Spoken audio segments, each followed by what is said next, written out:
주께서 사람을 티끌로 돌아가게 하시고 말씀하시기를 너희 인생들은 돌아가라 하셨사오니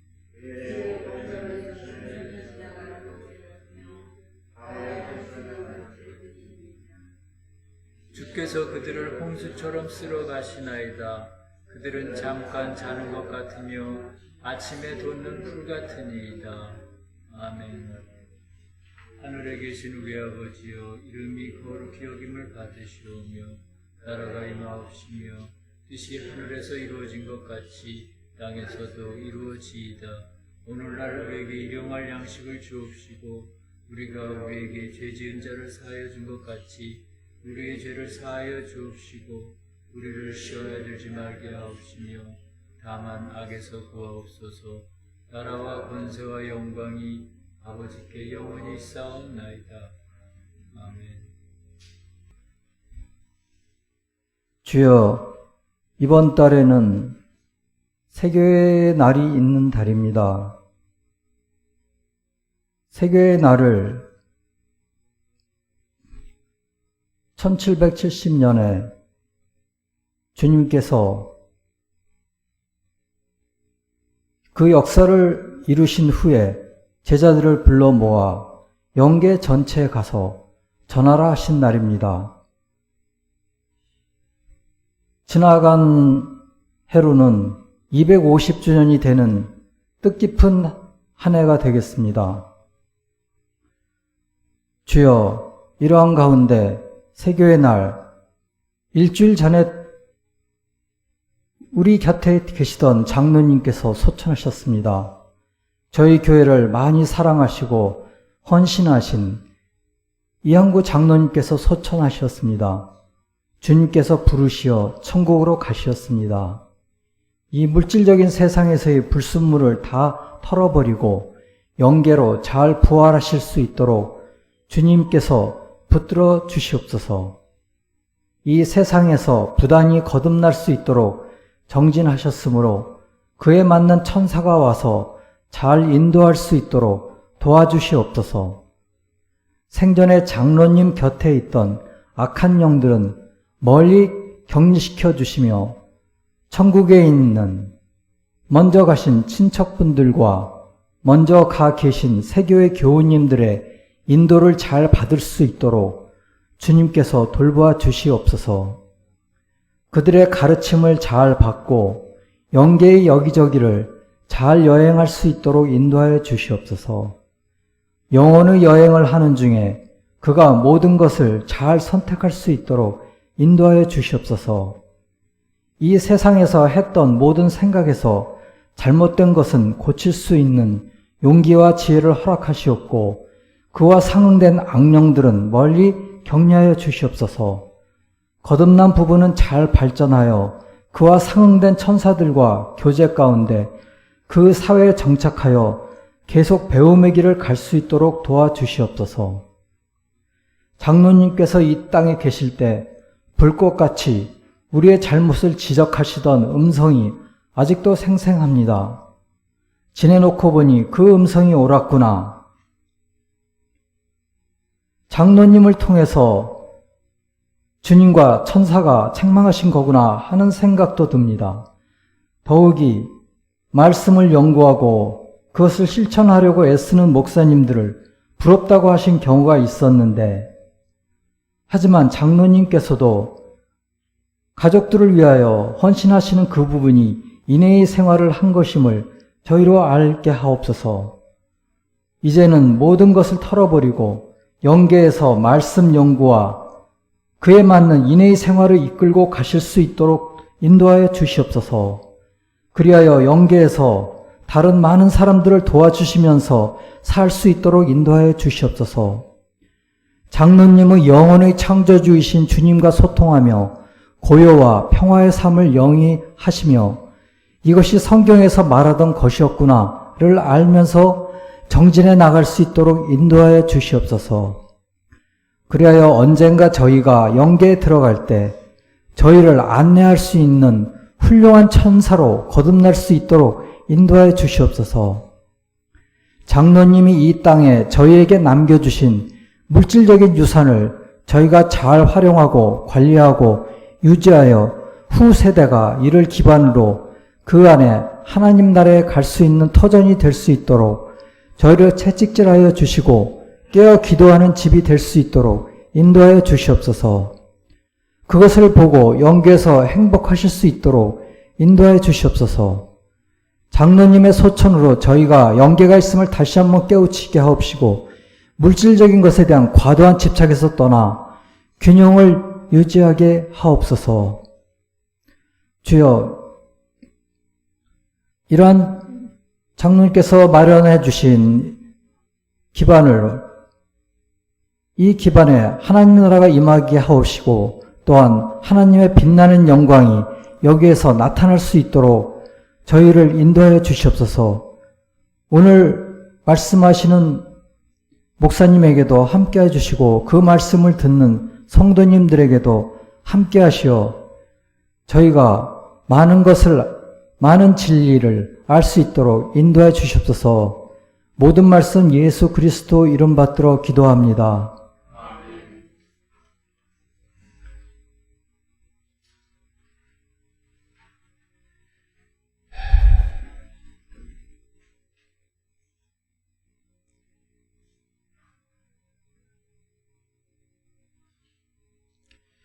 오늘은 이한구 장로님을 추모하는 예배를 드리겠습니다.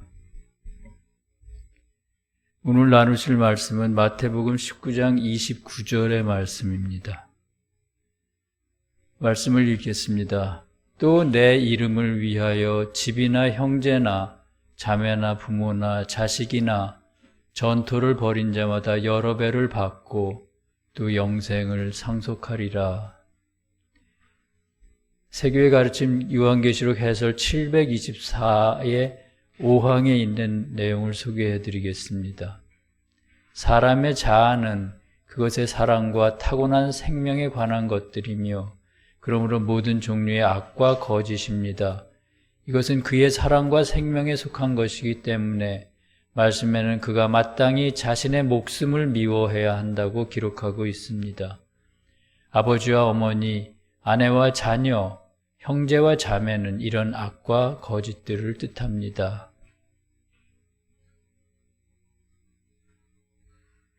우리 모두가 사랑하는 이한구 장로님이 6월 12일 아침에 주님의 부르심을 받고 천국으로 가셨습니다. 그래서 오늘은 이 장로님을 추모하는 예배로 주일 예배를 드리겠습니다. 생전에 장로님은 가끔 어릴 적 얘기를 하곤 하셨습니다. 한학을 하셨던 부친께서 신학문에 반대를 하셔서 어렵게 학교에 다니게 됐다는 얘기며 가정 형편이 어려워 고학을 하셨다는 것, 그 밖에도 여러 가지 얘기를 하셨습니다.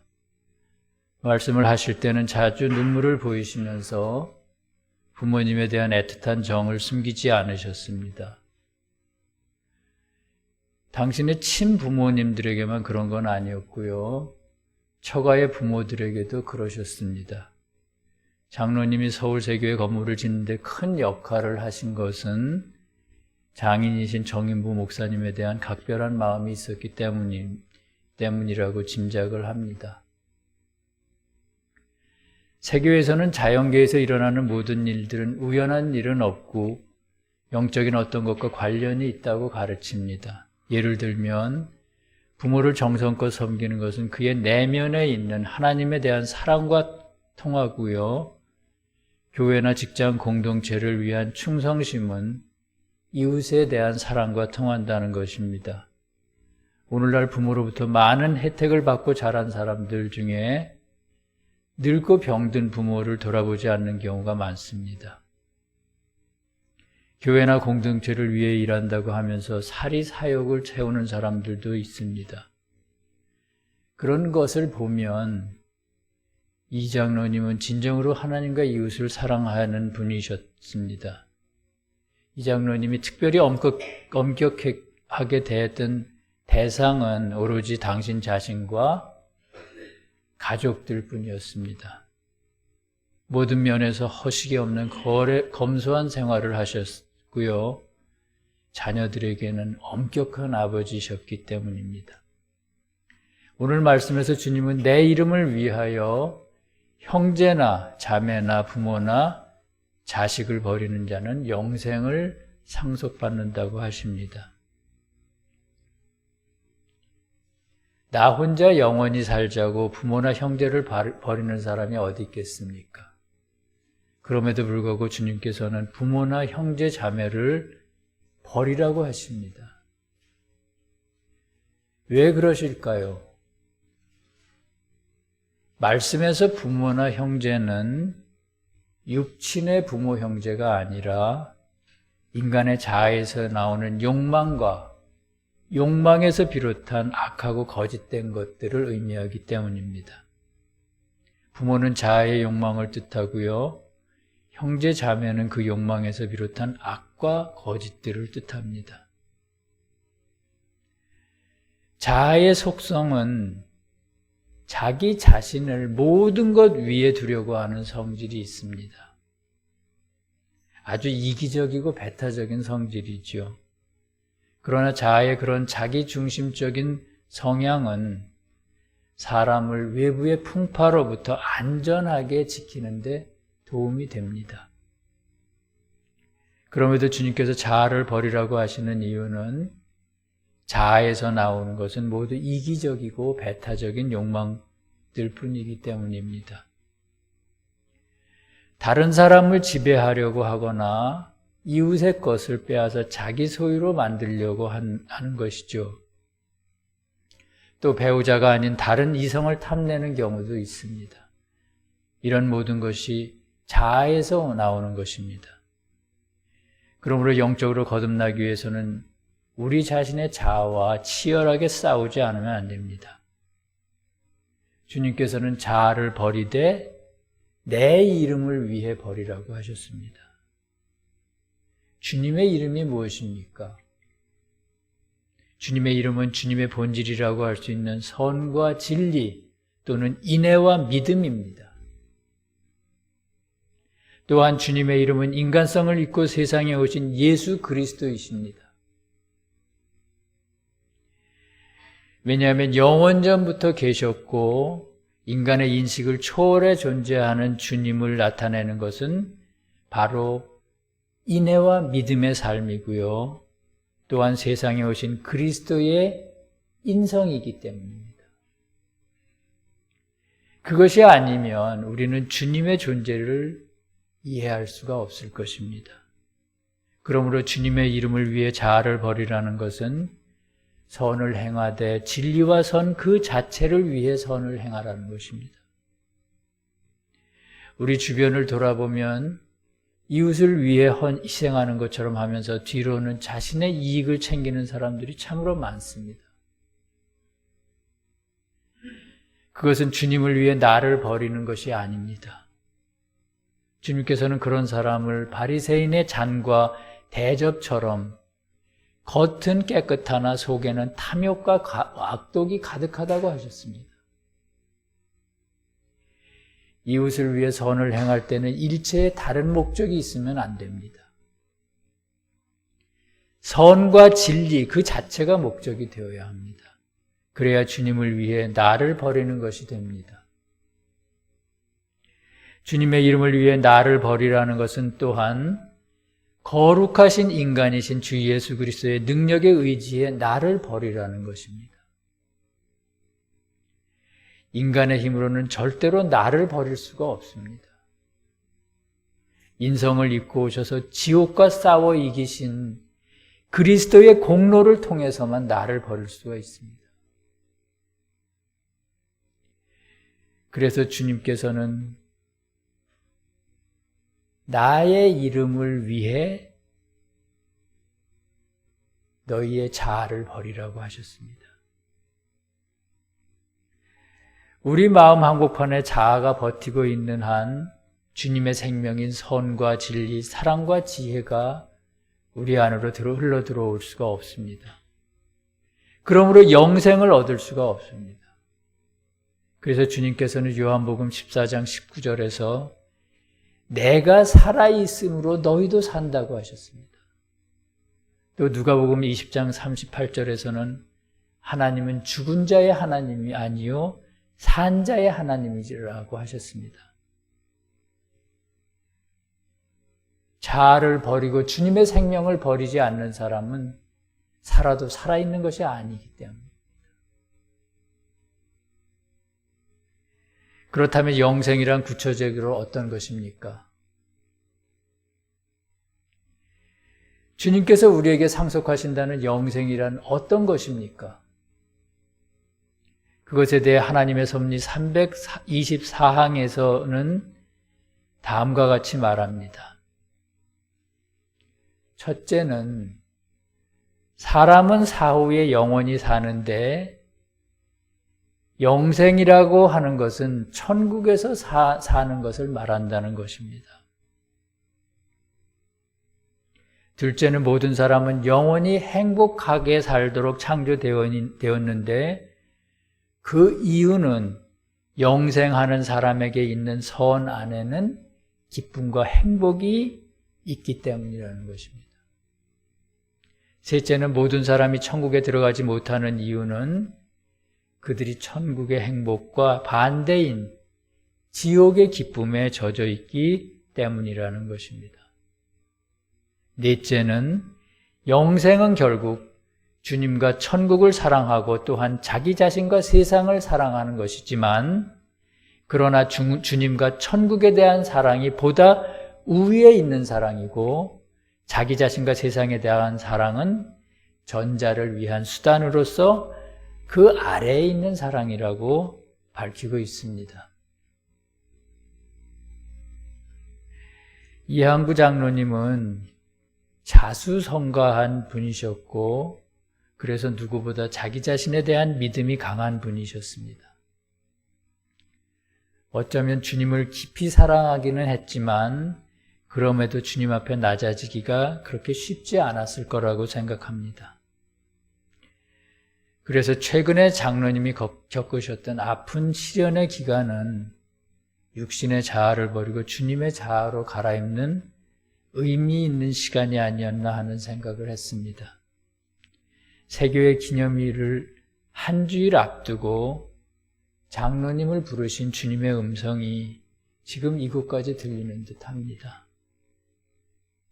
착하고 충성된 종아, 내가 적은 일에 충성하였음에 내가 많은 것을 내게 맡기리니 내 주인의 즐거움에 참여할지어다. 아멘. 함께 기도하시겠습니다.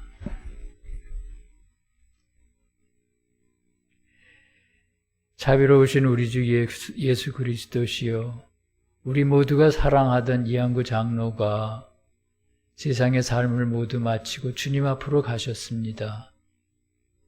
주님은 부활이시며 생명이시며 모든 세대가 거처이시오니 그를 주님의 나라에 받아주시옵소서.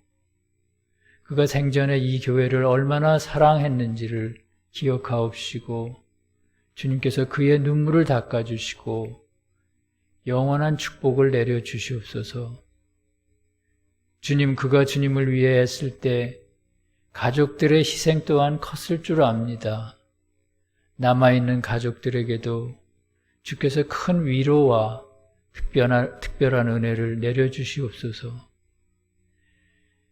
장로님을 그리워하는 저희 세교회 가족들도 매일같이 영적으로 거듭나도록 도와주시옵소서.